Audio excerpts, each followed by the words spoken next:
Assalamualaikum warahmatullahi taala wabarakatuh. Apa khabar semua? Okey, untuk hari ini kita akan masuk tajuk 6, iaitu reka bentuk dalaman. Cikgu akan bagi penerangan ringkas lah. Okey, mohon semua pelajar untuk merujuk buku teks masing-masing muka surat 118.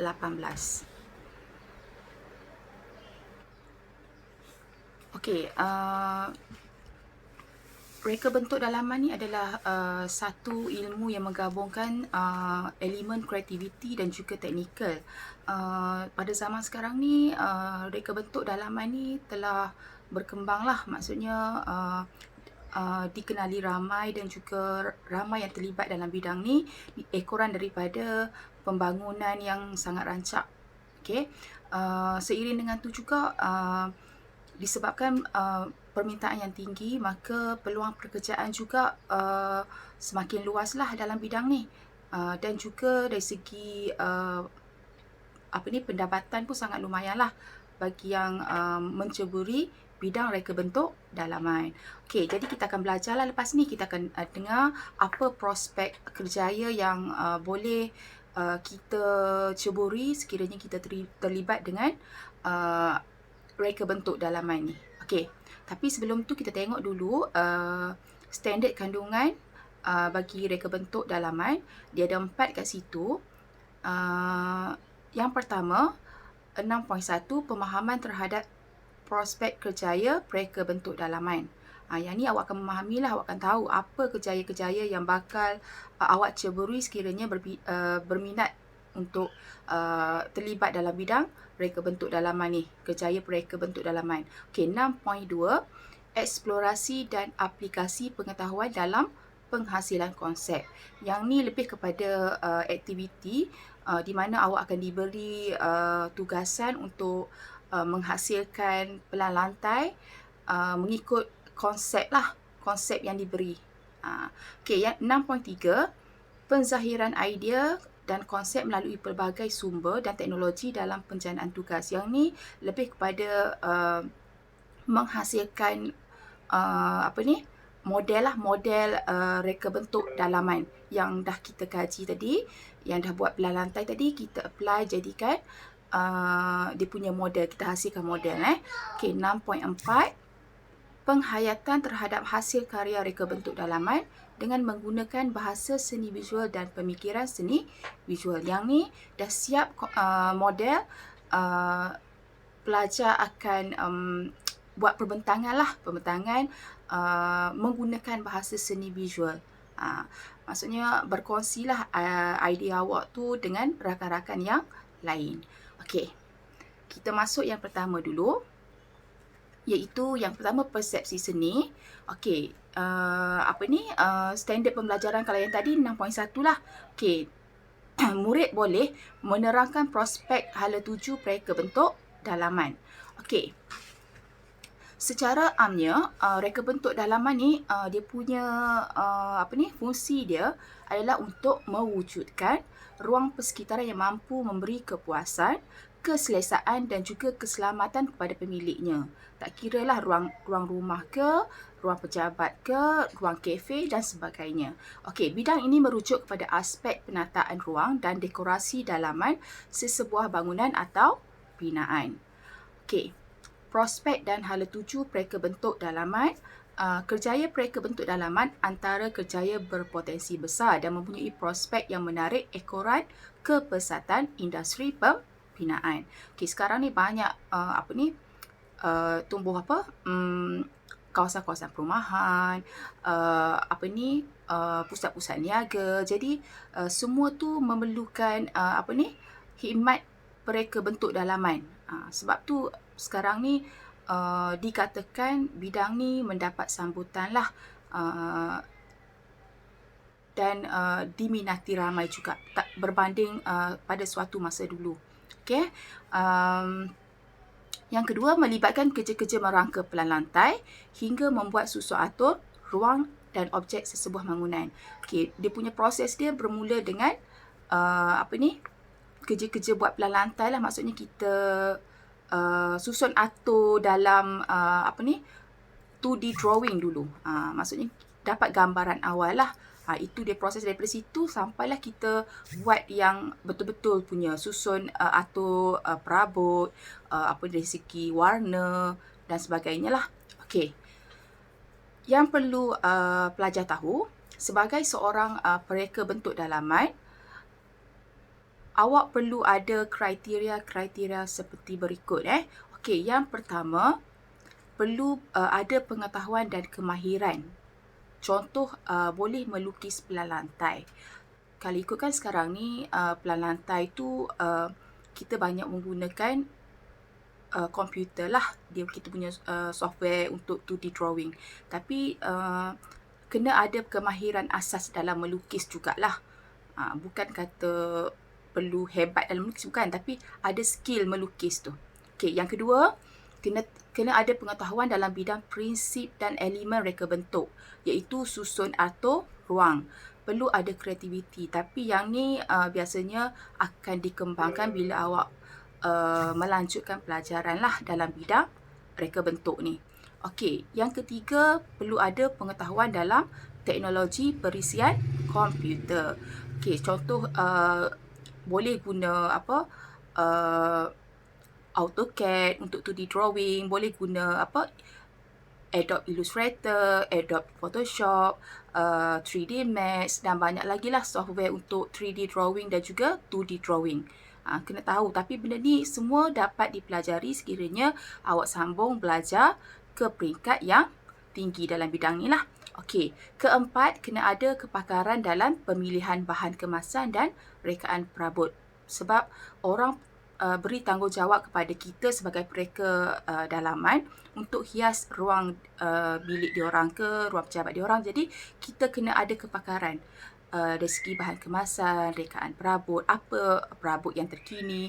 Kalau dia bagi konsep apa yang sesuai dengan perabot apa yang sesuai dengan konsep yang kita punya customer nak tu, klien kita nak tu. Jadi kena ada kepakaran. Okey, dan seterusnya pengetahuan dalam bidang pembinaan pun perlu ada jugalah. Okey.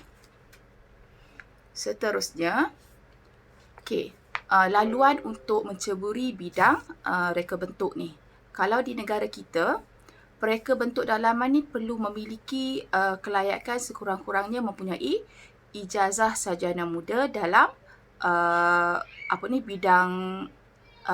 dalam bidang reka bentuk dalaman lah, untuk dikenali sebagai pereka profesional. Sebenarnya bila ada perkataan profesional tu, keyakinan orang terhadap kita lagi tinggilah. Jadi kalau kita berminat, awak perlu sambung belajar ke sekurang-kurangnya sehingga ijazah sarjana muda. Kena sambung supaya apa yang kita ceburi tu boleh diterima lah, ataupun mendapat keyakinan daripada klien kita. Okey, kalau tengok dekat, boleh rujuk buku teks sebab tabel ni pun cikgu ambil dalam buku teks je. Okey, peringkat SPM sekolah awak akan melalui sama ada awak akan sambung STPM atau A-level, ataupun pergi kepada yang kemahiran CJ profesional, ataupun diploma, dan boleh juga melalui matrikulasi.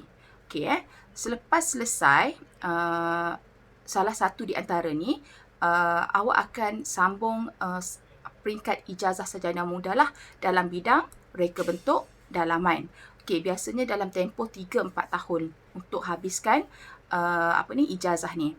Okey, selepas selesai ijazah, awak boleh pilihlah sama ada berminat untuk sambung ke peringkat sarjana ataupun master, dan seterusnya ke peringkat paling atas lah, paling tinggi, iaitu PhD, ijazah Doktor Falsafah. Itu terpulang lah. Tapi kalau dah peringkat ijazah sarjana muda tu, awak dah boleh pohon untuk terlibat untuk bekerja sebagai seorang pereka bentuk dalaman. Okey, tengok contoh peluang kerjaya kat situ. Awak boleh pilih sama ada bila dah awak ada ijazah ataupun master, awak boleh pilih sama ada awak nak terlibat dalam bidang reka bentuk, ataupun boleh juga terlibat dalam bidang rekaan pentas, televisyen, produksi filem serta drama. Okey, selain itu prospek kerjaya dalam bidang akademik. Maksudnya awak akan mungkin jadi seorang pensyarah ataupun jadi cikgu, sambung diploma pendidikan, boleh jadi cikgu ataupun terus jadi pensyarah lah. Okey, selain daripada tu boleh juga terlibat dalam firma binaan, syarikat-syarikat yang kontraktor lah. Okey, ataupun boleh membuka firma atau menjadi usahawan. Itu antara contoh peluang kerjaya lah. Bidang dia luas. Bidang seni ni bukan terhad kepada melukis semata-mata. Dia luas.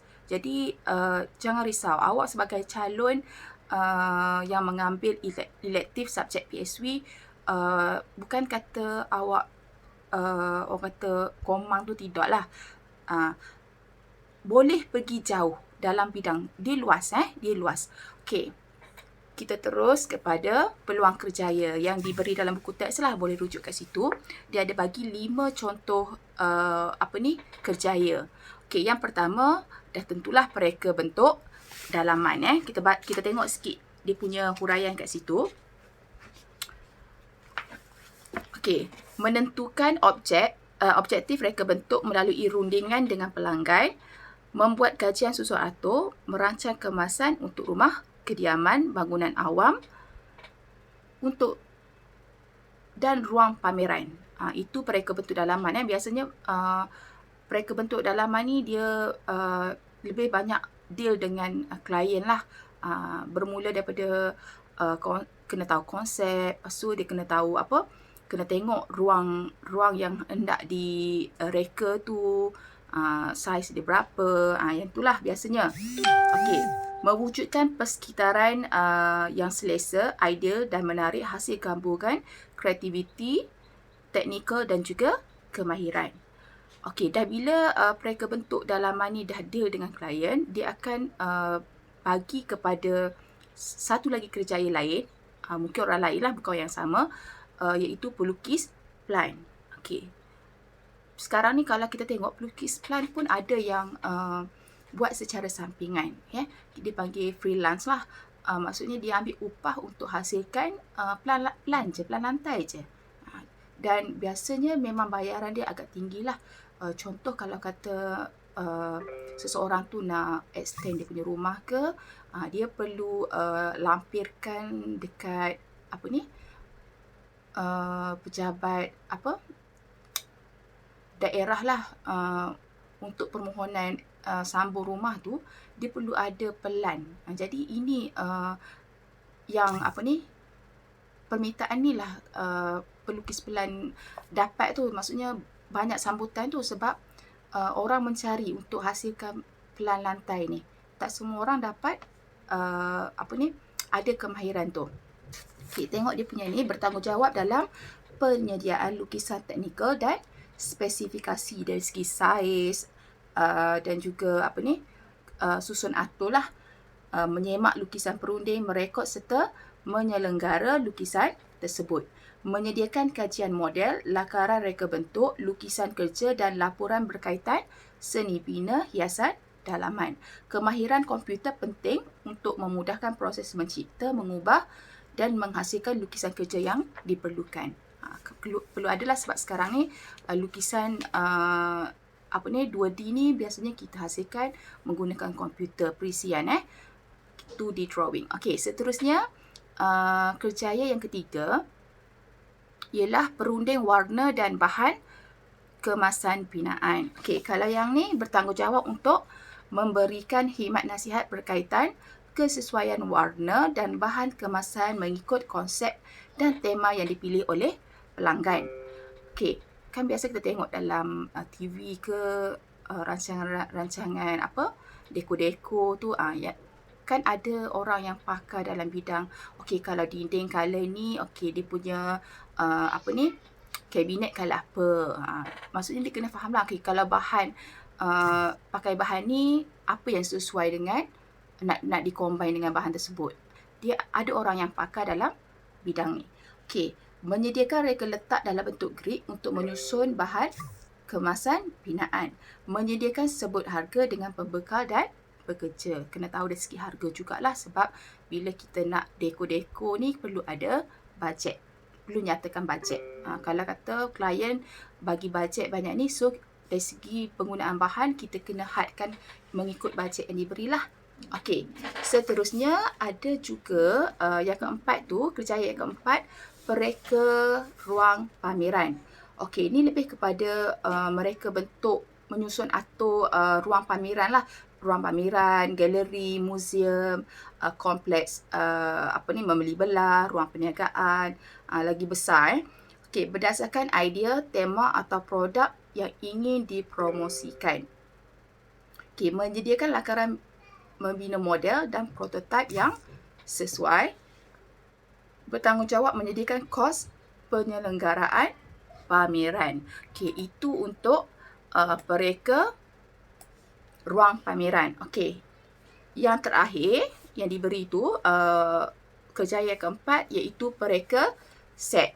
Okey, yang ni merancang rekaan set pentas, televisyen dan produksi filem serta drama pun boleh. Siapa yang berminat dengan hiburan-hiburan bolehlah menceburi. Okey, bertanggungjawab dalam penyediaan lukisan teknikal secara fizikal dan 3 dimensi. Okey, sebelum dia hasilkan rekaan set tu, biasanya dia akan tunjuk dulu dalam lukisan 3D lah, supaya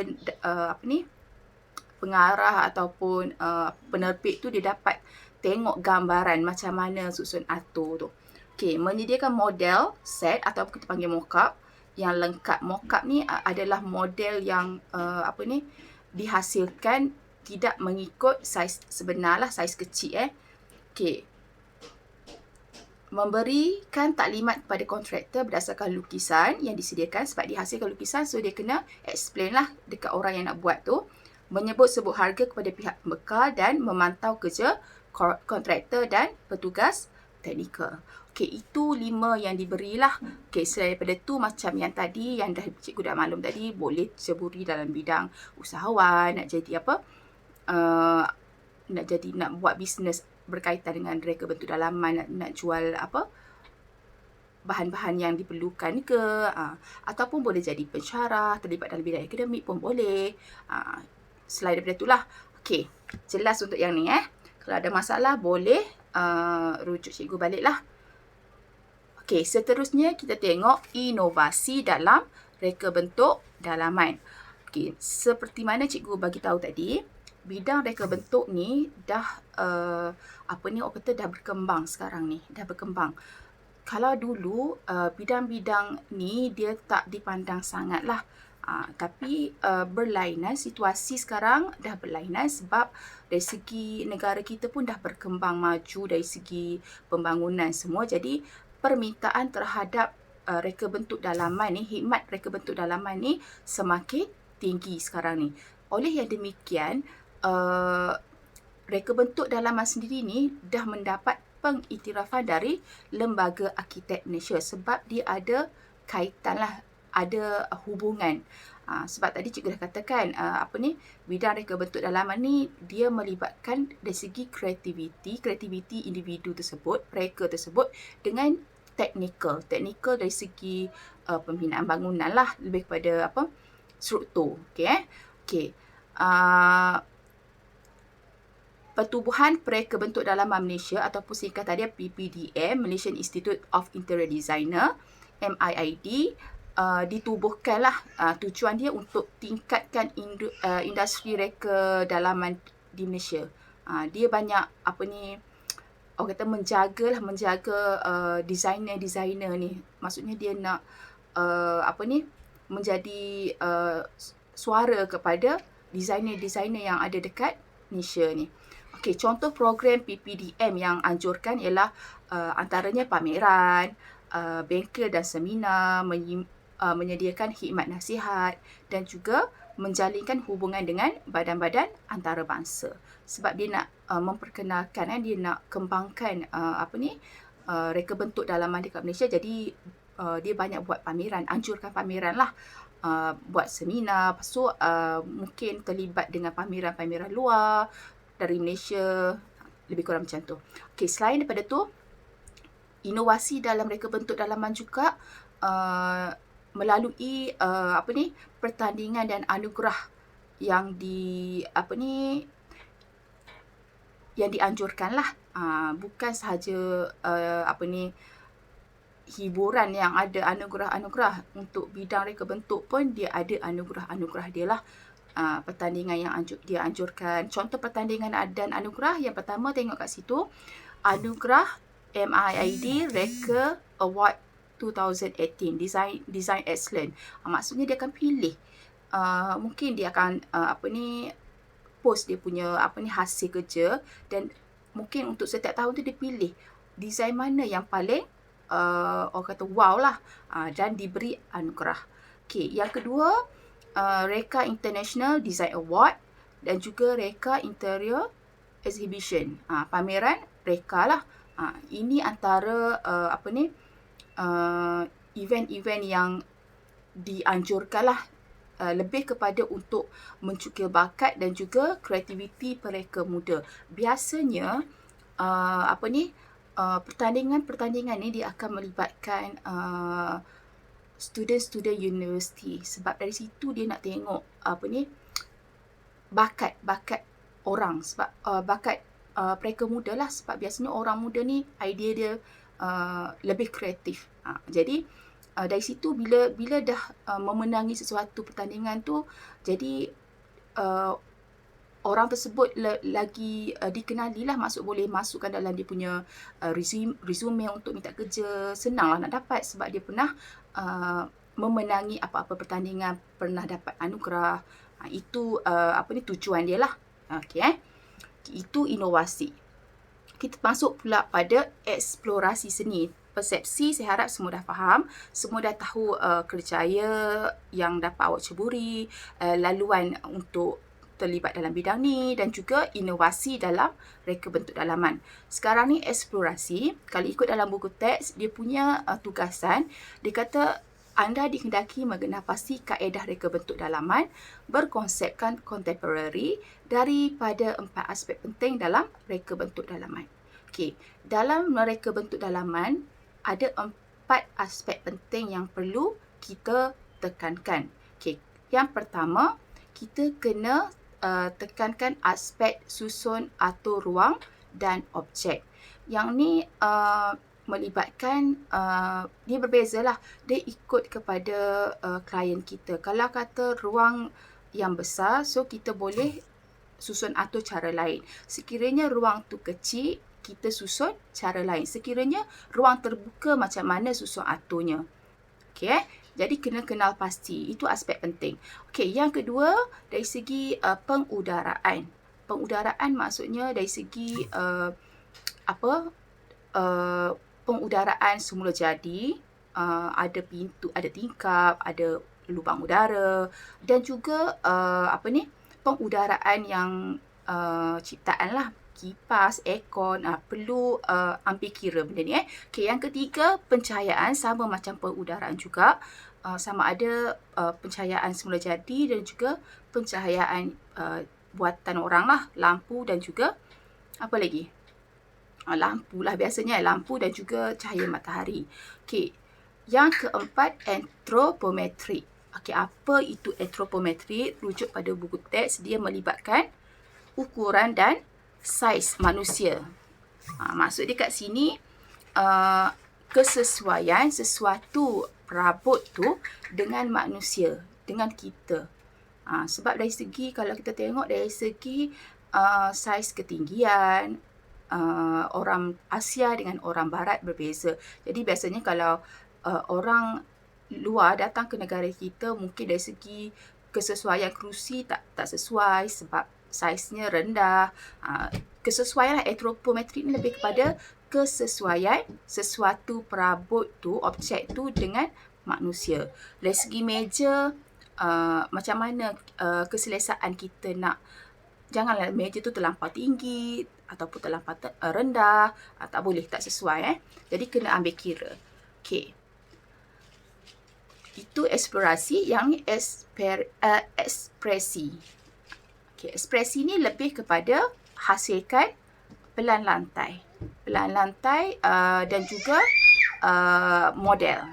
Okey, kalau tengok kat situ ada beberapa langkah lah. Awak boleh rujuk buku teks muka surat 128 Okey, bermula dengan penghasilan pelan lantai ruang pejabat berkonsepkan contemporary. Okey. Yang kedua, hasilkan dalam bentuk skala lah objek-objek yang ada dalam ruang tersebut. Contoh kat situ dia ada apa? Dia ada pintu, meja, sofa, kerusi, sinki kan.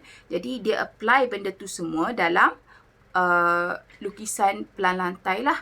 Dan juga dari segi tulisan pun perlu diambil kira. Pilih tulisan seni bina ataupun architecture lettering yang sesuai dalam pelan lantai. Okey. Seterusnya buat lakaran. Kau tengok muka surat 130. Nombor 5, buat lakaran awal ruang konsep yang dipilih lah.